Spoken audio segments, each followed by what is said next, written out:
होलाष्टक कामदेव के भस्म होने और प्रकृति के शोक की कथा। पौराणिक मान्यताओं के अनुसार फाल्गुन शुक्ल अष्टमी से लेकर पूर्णिमा तक का समय होलाष्टक कहलाता है। उत्तर भारत में इस दौरान विवाह, मुंडन या गृह प्रवेश जैसे मांगलिक कार्य वर्जित होते हैं। इसके पीछे मुख्य कारण कामदेव का 8 दिनों का अथक प्रयास। जब तारकासुर के वध के लिए भगवान शिव का जागना आवश्यक था, तब कामदेव ने जिम्मा उठाया। कामदेव ने अष्टमी तिथि से ही अपनी पुष्पवाणों की वर्षा शुरू की। उन्होंने प्रकृति में असमय वसंत ला दिया ताकि भगवान शिव के मन में चंचलता उत्पन्न हो। कामदेव ने लगातार 8 दिनों तक अपनी समस्त शक्तियों का प्रयोग किया।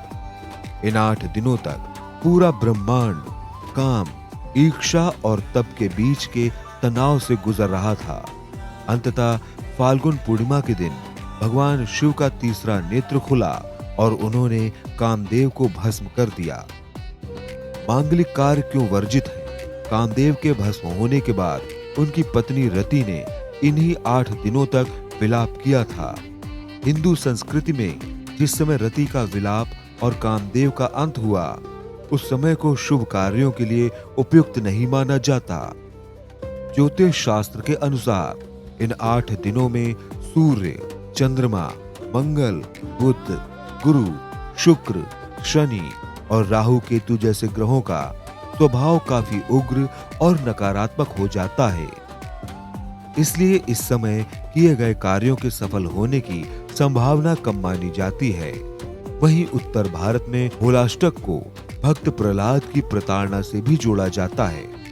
माना जाता है कि हिरण्यकश्यप ने फाल्गुन शुक्ल अष्टमी से पूर्णिमा तक लगातार 8 दिनों तक प्रहलाद को मृत्यु तुल्य कष्ट दिए थे। 8वें दिन जब प्रहलाद आग से बच निकले और होलिका जल गई, तब देवताओं ने उत्सव मनाया। इसलिए इन 8 दिनों के कष्ट के प्रतीक स्वरूप कोई शुभ कार्य नहीं होता और अंत में खुशियों की होली जलाई जाती है। होलाष्टक का वैज्ञानिक मनोवैज्ञानिक पक्ष, अगर हम इसे गहराई से देखें तो यह समय ऋतु परिवर्तन का होता है। जाड़े की विदाई और गर्मी के आगमन के बीच शरीर और मन थोड़ा अस्थिर होता है।